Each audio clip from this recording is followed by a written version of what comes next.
Hello my dear friends, welcome to lucky education. और आज हम देखेंगे चैप्टर नंबर 2 का लेक्चर नंबर 10 और प्रोबेबली ये लास्ट लेक्चर है और लास्ट टॉपिक बचा हुआ है ओरिजिन ऑफ लाइफ। हम पढ़ रहे हैं चैप्टर नंबर 2 जिसका नाम है origin and evolution of earth और बुक चल रही है हमारी क्लास 11th की ज्योग्राफी की फंडामेंटल्स ऑफ फिजिकल ज्योग्राफी। तो लास्ट टॉपिक है, इसको भी हम कवर कर लेते हैं कि कैसे लाइफ की शुरुआत हुई।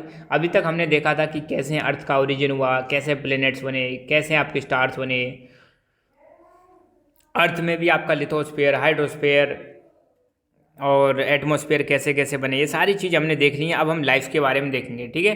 The last phase in the evolution of earth relates to the origin and evolution of life. अब देखो, पृथ्वी पे बाकी सारी चीज़ें बनने लगी। पृथ्वी पे अब पानी पानी हो गया, ओशंस बन गए, पृथ्वी पर एटमॉस्फेयर बन गया, ऑक्सीजन गैस आ गई आपकी, ठीक है। और बाकी चीज़ें सब बन गई, सब कुछ बन गया। तो अब बचा क्या? अब बचा बायोस्फीयर वाला पार्ट। कौन सा पार्ट बचा?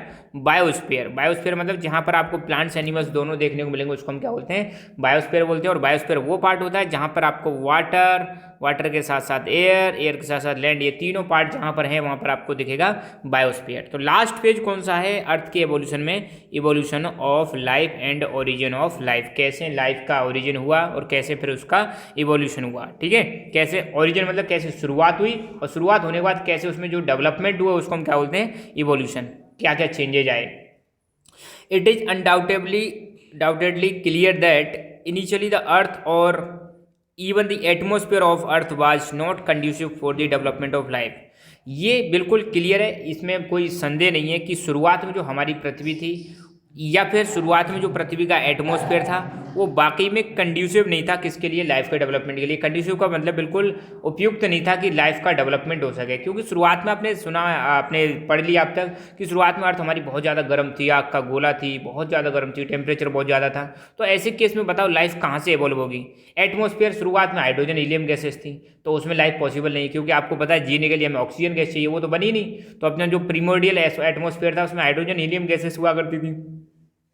तो ना तो अर्थ और ना ही एटमॉस्फेयर क्या नहीं था? कंड्यूसिव नहीं था। किसके लिए? लाइफ के ओरिजिन के लिए। मगर बाद में एटमॉस्फेयर कंड्यूसिव हुआ, अर्थ में भी इवोल्यूशन हुआ, अर्थ में भी लेयर्स बनने लगी, टेम्परेचर डाउन हुआ, तब चीज़ें कैसी हुई? कंड्यूसिव हुई, ठीक है।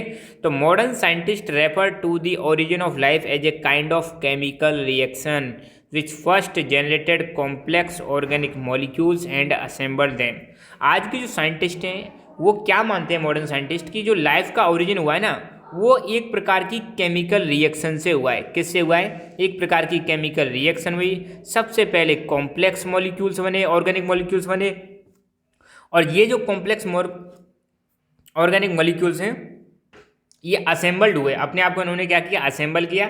असेंबल करके पहली लाइफ बनी। तो ध्यान रखना, अगर पूछे कोई लाइफ का ओरिजिन कैसे हुआ तो आपको बताना है कि मॉडर्न साइंटिस्ट के अकॉर्डिंग लाइफ का जो ओरिजिन हुआ था वो एक प्रकार का केमिकल रिएक्शन है, जिसमें सबसे पहले जो फर्स्ट ऑर्गेनिक कम मॉलिक्यूल्स थे वो बने थे, जनरेट हुए थे, और वो फिर आपस में क्या हो जाते हैं? असेंबल हो जाते हैं।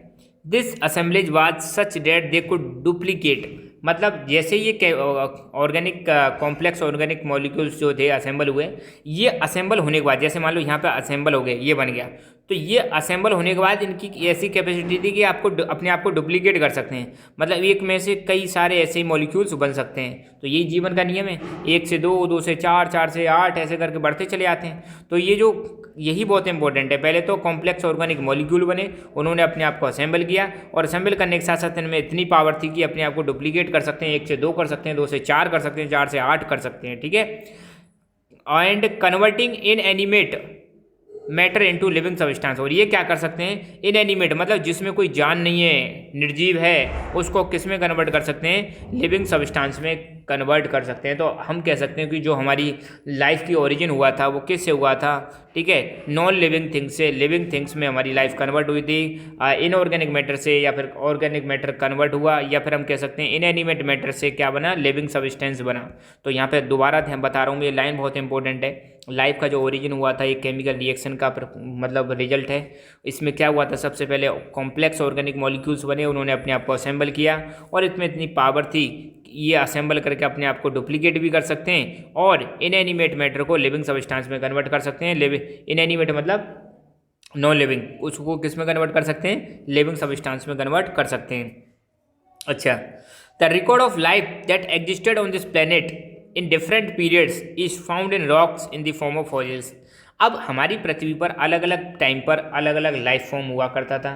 कभी डायनासोर्स हुआ करते थे, कभी कुछ हुआ करता था, कभी कुछ हुआ करता था। तो अलग अलग टाइम पीरियड्स की जो लाइफ है उसके जो रिकॉर्ड है कि हमें कैसे पता चलता कि इतने साल पहले ये चीज़ हुआ करती थी। तो हमें कुछ रॉक्स मिली हैं, चट्टान मिली, और चट्टान किस रूप में मिली है? Form of fossils. अब यहाँ पे जैसे एक चट्टान है, यहाँ पर ये एक जानवर का मतलब फॉजिल्स हैं। फॉजिल्स मतलब जो रिमेन्स होते हैं, अवशेष जो होते हैं प्लांट्स और एनिमल्स के, जो रिमेन्स होते हैं उनको हम क्या बोलते हैं? अवशेष बोलते हैं। तो यहाँ पे देख सकते हो ये चीज़ें कहाँ पे मिली हैं? रॉक्स में। इससे अब यहाँ पे इसकी कार्बन डेटिंग टेक्नोलॉजी से पता लगा सकते हैं कि ये कितने साल पुरानी है। तो इससे पता चलता है कि पृथ्वी पर बहुत समय पहले अलग अलग क्या हुआ करते थे, अलग अलग टाइप के लाइफ एग्जिस्ट किया करती थी। The microscopic structure closely related to present form of blue algae have been found in geological formations much older than some 3000 million years ago.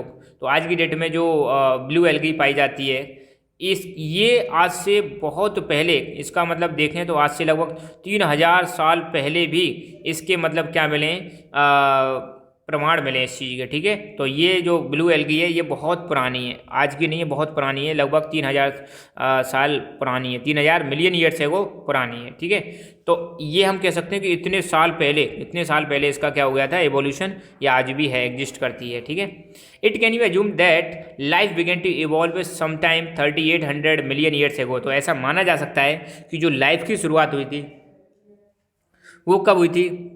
3800 million years ago. तो ये क्वेश्चन सीधा सीधा बन सकता है कि कब लाइफ की शुरुआत हुई? तो 3800 मिलियन ईयर्स एगो।